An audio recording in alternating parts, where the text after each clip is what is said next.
You actually know a lot more about Zentangle than you may realize. Let me explain why. Every tangle is full of possibilities. Some of them may come out better than others, but that's what creativity is all about, trying things and failing. So, just for the heck of it, I thought we'd start with Xander and use Xander as a grid to make flukes. If you'll recall, Xander starts with this coil, and then the coil is segmented off. I'm making the segments pretty small because I'm going to put flukes inside them.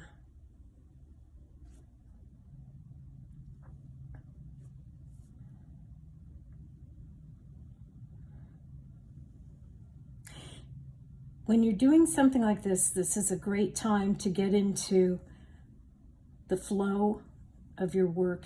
Just kind of let your mind go. Just kind of enjoy what you're doing. This is really cool to me. It looks like a nautilus shell, doesn't it? And the fact that my lines aren't perfectly straight, that they're kind of wobbly, I think actually makes it look cooler.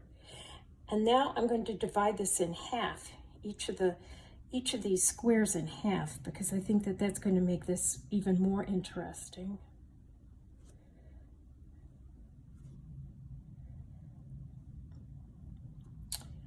Okay. And I think I better go a little farther out here.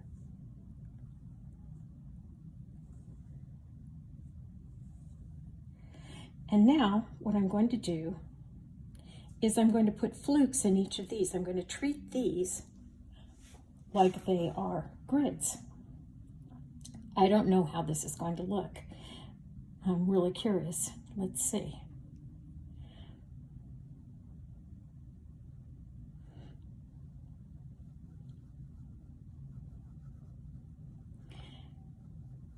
I do a lot of playing with different designs as I work.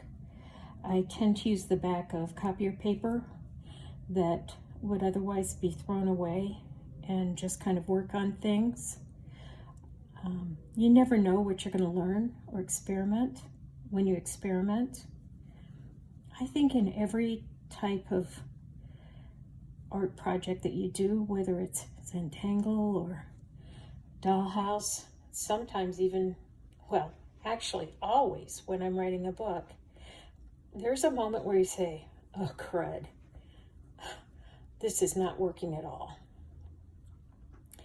And the tendency at that point is to just take whatever you're doing and wad it up and throw it away and give up. And that's really a shame, because if you do that, if you give in to that oh crud moment, you don't learn.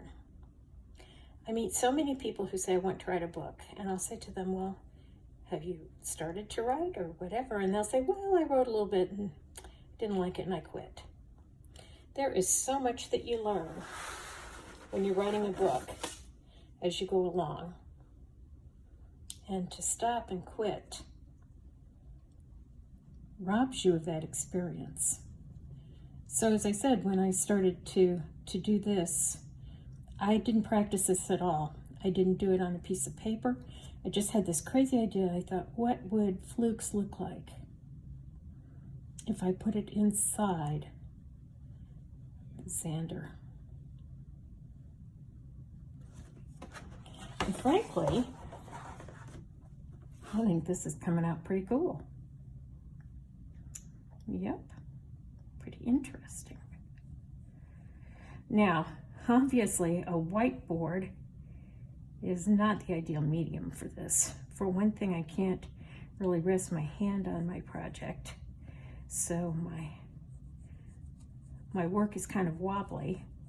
And maybe that's a good time to bring up something, and that is wobbly lines. Often, I'll have people say, oh, my lines are wobbly or something. And I've even taught Zentangle to people who have Parkinson's or some sort of a severe tremor.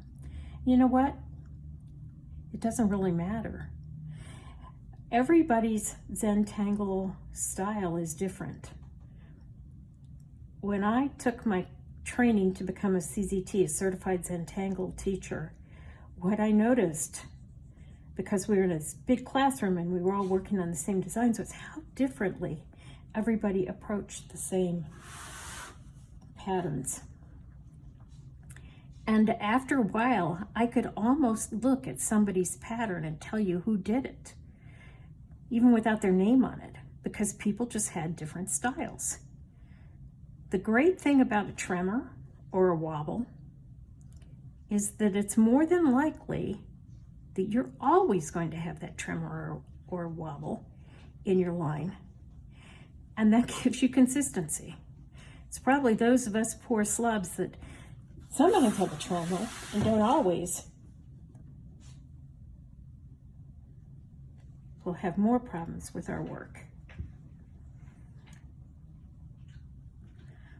As you can see, I'm almost to the end of my coil here, or at least with what I can do with this marker.